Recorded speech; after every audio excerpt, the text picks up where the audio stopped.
Thank you, Mr. Chairman.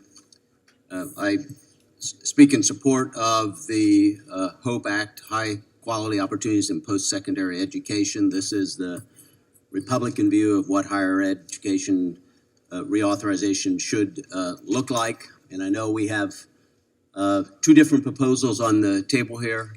It's unfortunate that the majority did not work with the minority and present an agreed upon version that we could advance to the Senate and hope to get passed this particular year.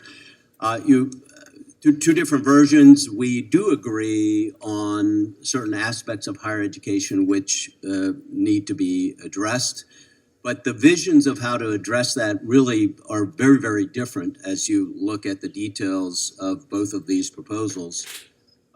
We believe that we should not be pouring additional billions and billions of dollars, hundreds of billions of dollars of taxpayer money into colleges instead of students. We believe we should not be bailing out the wealthy at the expense of the poor and middle class. We believe we should not limit educational freedom and access to the college of choice. We should not be putting the wishes of the Ivory Tower elite ahead of the needs of low-income Americans. We should not be dictating so many requirements that college programs become unworkable and costly for students. And a lot of that is what I see when I look through this so-called College Affordability Act. This is what I see. It's already been mentioned earlier by the chairman. We don't have a CBO we don't have a CBO accounting of what this will cost, but he mentioned it would be somewhere short of $400 billion.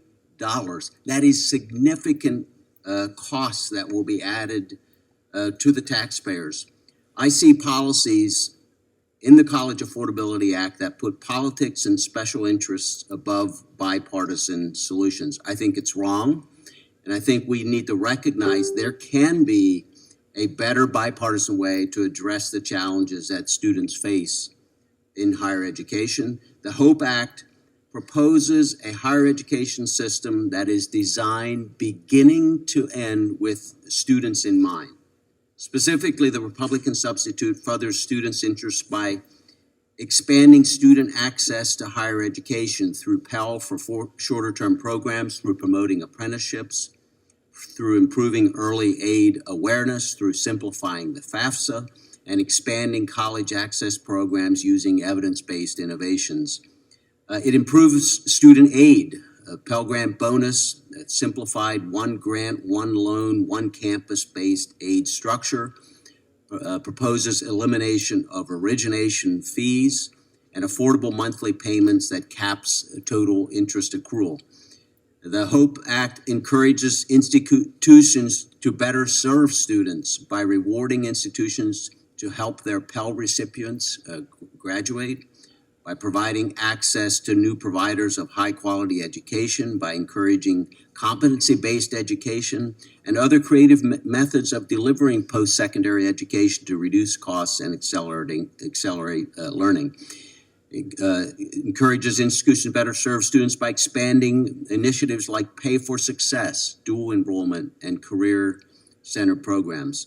Too many HEA reauthorizations have layered well-intentioned but impractical policies on top of old policies. The HOPE Act goes in a new direction. It is a proposal that incorporates both Republican and Democrat ideas that will support students in completing an affordable post-secondary education that will prepare them for career and lifelong success. So I encourage my colleagues to vote down the Democrats' partisan bill and work with us to help students reach their goals.